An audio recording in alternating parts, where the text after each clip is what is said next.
Amis Malouins dans la course, bonjour et ravi de vous recevoir dans ce décor, mais plein de soleil parce que dehors c'est pas terrible. Hein. Bonjour Serge, comment vas-tu ce matin? Bien, la capuche est sortie. Un peu mouillé. Oui, c'est pas très grave.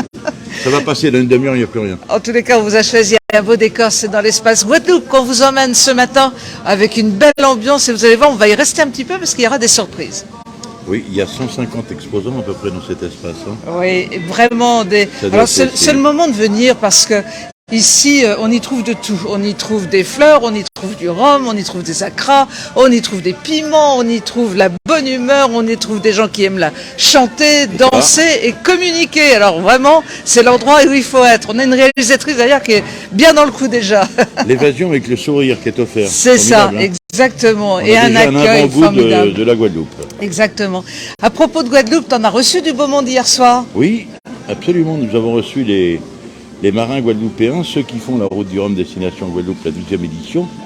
Mais ceux qui l'ont fait auparavant, il y avait Carl Chipotel, nous avions Claude Bistoquet, avec la présence évidemment du président Henri Chalus qui nous a fait l'amabilité de venir nous retrouver. On a passé une demi-heure sur le plateau et comme nous avions présenté les marins malouins, il était logique qu'on présente les marins guadeloupéens. Alors tu sais qu'on a beaucoup ri quand on a vu, nous, parce que en marge de la page des Malouins dans la course, il y a 4 ans de ça, nous avons créé la page Les Guadeloupéens dans la course, qui existe toujours, qui n'est pas bien animée, mais qui ne demande qu'à se réveiller. C'est sympa ça. Ah, c'est bien, hein? Ouais.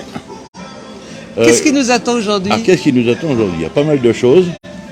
En dehors de la pluie qui fait parler beaucoup de monde, nous avons des rendez-vous. Alors cet après-midi, il va y avoir une table ronde avec la Fédération française de voile sur le handisport. Ensuite, il y aura un baptême de voilier, celui de Morgane Urso-Poupon.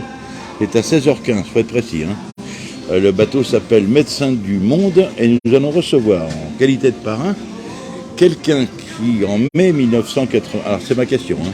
Quelqu'un qui en mai 1986 a été le premier homme à atteindre le pôle Nord en solitaire, en tirant un traîneau pendant 63 jours. À l'époque, il n'y avait pas de GPS, ni de téléphone Iridium. De qui s'agit-il? Jean-Louis Etienne. Rien vous cacher. ça va être un bon moment, parce que c'est un explorateur, médecin explorateur, qui a toujours un tas de belles choses à nous raconter. Ce sera le parrain du voilier de Morgane Urso-Poupon. Et puis après, nous allons faire une table ronde avec un marin qui s'appelle Tanguy Le Turquet. L'association s'appelle Lazare. Elle communique sur le besoin des sans-abri, la détresse des sans-abri. Et nous allons recevoir le président de l'association et ensuite présentation des femmes. Je ne sais pas si elles seront toutes là, mais il y en aura beaucoup sur le plateau. Donc on va faire ça de 17h à 18h comme toujours. Voilà. Donc une journée très remplie. Pas plus qu'hier, peut-être moins que demain. Belle journée en tous les cas, c'est sûr. C'est déjà l'épisode 10 des Potins des Pontons ce Incroyable, matin. Hein. Oh, c'est fou.